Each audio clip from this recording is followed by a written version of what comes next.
جی، میرا نام عاطف توقیر ہے.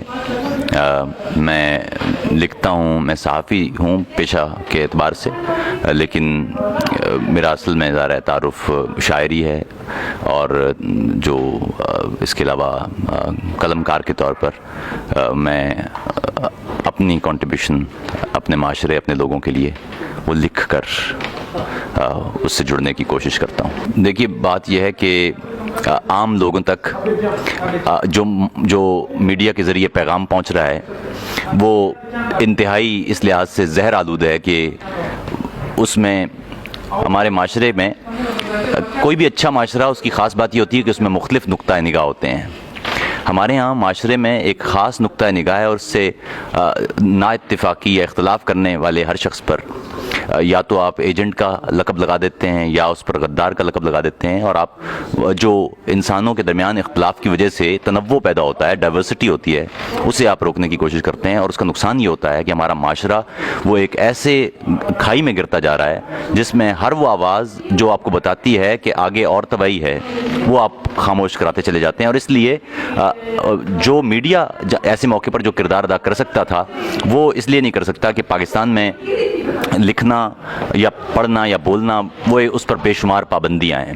اس لیے جو ویڈیوز شاعری کی صورت میں یا وی لاگز کی صورت میں آپ تک پہنچتی رہی ہیں اور جو پہنچیں گی، اس میں بنیادی نقطہ یہ ہوتا ہے کہ کسی ایک خاص موضوع پر بہت ہی عام الفاظ میں، عام اور آسان زبان میں لوگوں کو ایک ایسا نقطۂ نگاہ بھی دیا جائے جو اس نقطۂ نگاہ سے مختلف ہے جو ہر ٹی وی چینل آپ کو بتا رہا ہے. تو اس لیے اس کے ذریعے لوگوں تک پہنچنا بہت ضروری ہے، اور وہ آگے چل کے کوشش یہ ہوگی کہ متبادل کا ٹیلی ویژن چینل قائم کیا جائے جس کے ذریعے لوگوں تک بات مختلف نقطۂ نگاہ پہنچیں، اور خاص طور پر ایسے موضوعات جن پر بات عموماً نہیں ہوتی، ان پر بات پھر ہو.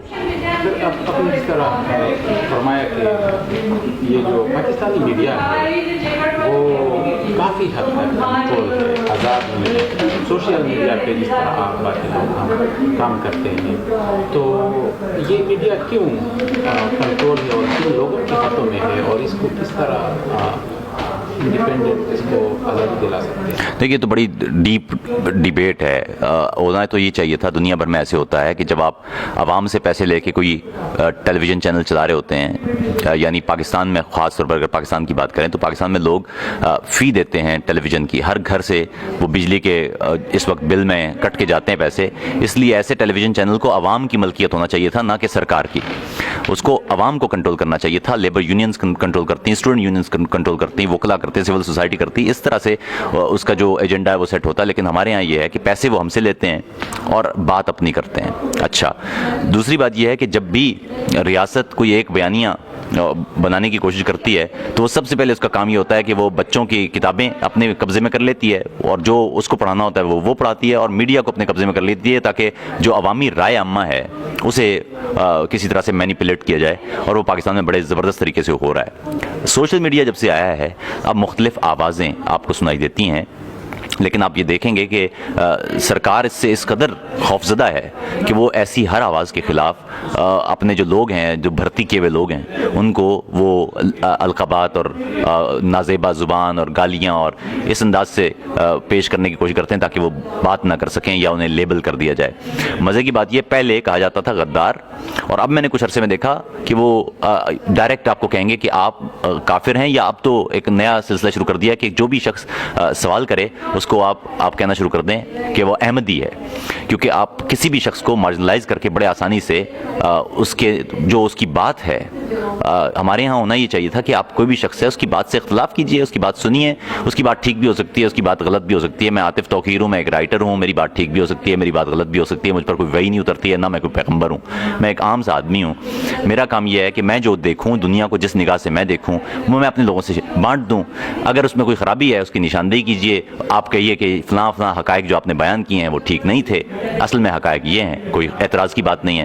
لیکن آپ کسی شخص کو اس کے عقیدے کو جج کرنا، یعنی آپ خود سوچیں کہ میرا تعلق ادارہ ایک سنی گھرانے سے ہے، لیکن اس کے باوجود ریاستی بیانیے سے اختلاف کرنے کے بعد آپ کو کہا جائے گا کہ آپ کافر ہیں، آپ شیعہ ہیں، آپ احمدی ہیں، یعنی طرف سے آتے ہیں کہ یہ آرمی کی طرف سے آتے ہیں یا اسٹیبلشمنٹ یا بیوروکریسی یا پارلیمنٹرین پولیٹیشین کی طرف سے یہ الزامات آتے ہیں؟ دیکھیے پہلے تو سمجھ لیجئے کہ پاکستان میں ایک خاص طریقے سے ایک خاص کئی سالوں سے ایک تو وہ لوگ ہیں اب جو سوشل میڈیا فوج کا ایک ونگ ہے جو سوشل میڈیا کو دیکھتا ہے اور وہ اس معاملے میں بڑے سینسٹیو ہیں، لیکن ساتھ ہی ساتھ پوری قوم کو بھی پچھلے 30 سال سے آپ نے غلط تاریخ پڑھا کے، غلط جغرافیہ پڑھا کے، سب کچھ ڈسٹارٹ کر کے پڑھایا ہے۔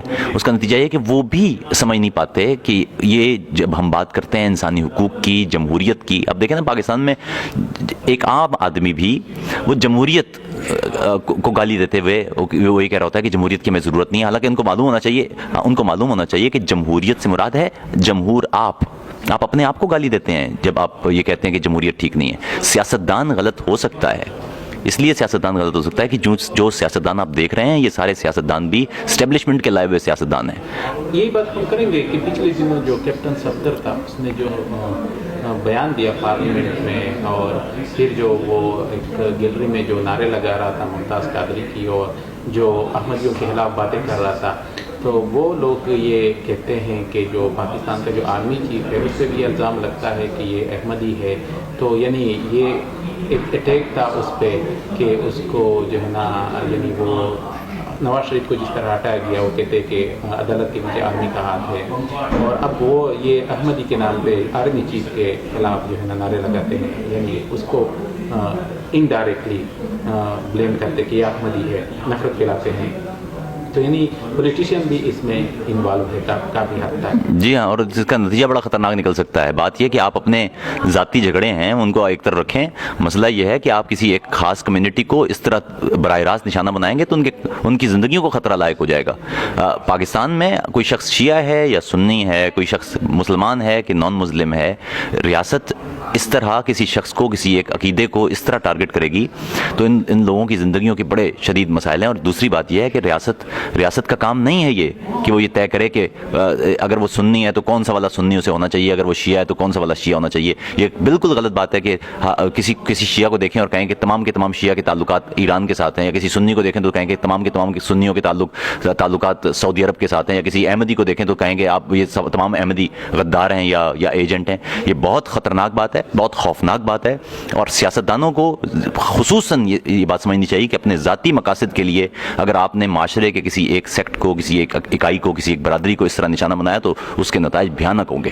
سر اگر دیکھیں پاکستان میں جو ہے اسٹیبلشمنٹ ہے یا جو کنٹرول ہے، وہ لوگ یہ کہتے ہیں کہ پنجاب کے ہاتھ میں ہے، سارا کچھ پنجاب کرتا ہے۔ اور اگر ہم دیکھیں پنجاب اور پنجاب کی تاریخ دیکھیں تو پنجاب کی تاریخ میں آپ بابا بلے شاہ کو دیکھو، اس کی شاعری میں کوئی باؤنڈریز نہیں ہے، کوئی وہاں پہ سرحد سیما نہیں ہے۔ اس طرح جو ہے نا جو بابا فرید ہے، دوسرے ہے، اس کی شاعری میں کوئی سیما نہیں ہے۔ لیکن اب ہم اگر دیکھیں، اگر یہ پنجابی اسٹیبلشمنٹ بھی ہے پاکستان میں آج جو رول کر رہی ہے، تو یہ اپنے ہمسایہ دین سے خوش نہیں ہے اور اپنے ہمسایہ کے ساتھ دیواریں بنا رہے، تو یہ جو کر رہے، کیا یہ اس طرح پاکستان آگے چل رہے؟ دیکھیے بات یہ ہے کہ جہالت جب بھی ہوگی تو ٹوٹ پھوٹ ہوگی، علم جب بھی آئے گا تو انضمام ہوگا، اتحاد ہوگا۔ ہمارے معاشرے میں یہ بڑے دکھ کی بات ہے کہ بڑے ایک سسٹمیٹک طریقے سے، بڑے منظم انداز سے علم کو ختم کر دیا گیا ہے، سوال کو ختم کر دیا گیا ہے۔ بات یہ ہے کہ پنجاب چونکہ پاکستان کا اب سب سے بڑا صوبہ ہے، پاکستان کا ایک اور معاملہ بھی ہے جو سب کو سمجھنا چاہیے، وہ یہ ہے کہ وہاں پر ایک خاص کلچر ہے کہ جو ایکسپلائٹ کر سکتا ہے وہ ایکسپلائٹ کرتا ہے۔ چونکہ پنجاب کی آبادی زیادہ ہے تو وہ زیادہ ایکسپلائٹ کرے گا۔ وہاں ایک چودھری ہے، اس کی خواہش ہوگی کہ اس کے گاؤں کا ہر آدمی مزارہ ہی رہے۔ سندھ میں ایک وڈیرا ہے، اس کی خواہش ہوگی کہ اس کا ہر آدمی اس کا مزارہ ہی رہے۔ آپ کے ہاں خان ہیں، بلوچوں کے ہاں بھی ایسے معاملات ہیں۔ پنجاب اس لحاظ سے پنجاب کی ذمہ داری ہے، یہ پنجابی قوم کی ذمہ داری ہے کہ وہ دوسروں کے پروٹیکٹ کرنے کے لیے وہ آواز اٹھائیں۔ لیکن اس سے بھی زیادہ اہم بات یہ ہے کہ معاشرے میں اتحاد لانے کے لیے، کسی ریاست کے برقرار رہنے کے لیے، وہاں پر جمہوریت کے ذریعے کسی ایک عنصر کو، کسی ایک برادری کو، کسی ایک صوبے کو تحفظ نہیں دیا جا سکتا۔ ہمیشہ کسی ایک برادری کو، کسی ایک صوبے کو، کسی مارجنلائزڈ کمیونٹی کو وہ زندگی یا اسے برقرار رکھنے کے لیے، اس کی حفاظت کے لیے وہ یہ گارنٹی دستور دیتا ہے. دستور میں لکھا ہوا ہے کہ پاکستان میں شامل تمام اکائیاں، کوئی فرق نہیں پڑتا کہ ان کا رنگ کیا ہے، نسل کیا ہے، زبان کون سی ہے، وہ ایک برابر ہیں. قانون کے سامنے سب برابر ہوں گے. پاکستان میں کوشش ہمیں یہ کرنا چاہیے کہ وہ دستور، اس دستور میں بھی خرابیاں ہیں اور وہ دستور کی خرابیاں بھی دستوری طریقے سے ہی حل ہوں گی. اسی دستور میں لکھا ہے کہ ان دستوری خرابیوں کو کیسے دور کیا جا سکتا ہے. دستور کی بات کریں سب سے پہلے. اس دستور میں سیاستدان اگر کرپٹ ہوتا ہے 62-63 سے، تو اسی دستور میں لکھا ہوا ہے کہ اس دستور کو توڑنے والا پاکستان کا غدار ہوگا. جی اگر ہم دیکھیں تو پاکستان میں اور خصوصی طور پر پنجاب میں جو بندہ، جو پولیٹیشین، جو بھی بندہ پہلے انڈیا کے خلاف جب بات کرتا تھا تو لوگ اس کو سپورٹ کرتے تھے، اور اب جب انڈیا کے ساتھ امریکہ کو بھی ملا ہے کہ اس کے خلاف بات کرے تو ان کو لوگ ووٹ دیتے ہیں، ان کو لوگ سپورٹ کرتے ہیں. یہ جو ایک مائنڈ سیٹ ہے لوگوں میں، تو اس مائنڈ سیٹ کو کس طرح دور کرنا پڑے؟ اس کی بھی ہسٹری ہے، اس کی بھی تاریخ ہے. بات یہ ہے کہ 30-35-40 سالوں سے مسلسل بچوں کو ہم یہی پڑھا رہے ہیں. جب آپ بچوں کو یہ پڑھاتے ہیں تو وہ بچے جب تیار ہوتے ہیں، وہ بچپن سے سیکھ کے مدرسوں میں، اسکولوں میں جب وہ سیکھ کے آگے جا رہے ہیں، بڑے ہو رہے ہیں، تو وہ اس کا اظہار کر رہے ہیں. مثال کے طور پر جو بچے آج، یہ جو بچے آپ نے 80 کی دہائی میں تیار کیے تھے، وہ اب پھٹ رہے ہیں. یہ نظریات جس طرح کے آپ نے وائلنٹ نظریات اور عسکریت پسندی کو جس طرح سے ہم نے ریاست کی پوری پشت پناہی کے ساتھ جو آشیرواد کے ساتھ تیار کی تھی، وہی اب ہمارے سامنے آ رہا ہے. جس طرح کی فصل آپ بوئیں گے ویسے ہی آپ فصل کاٹیں گے.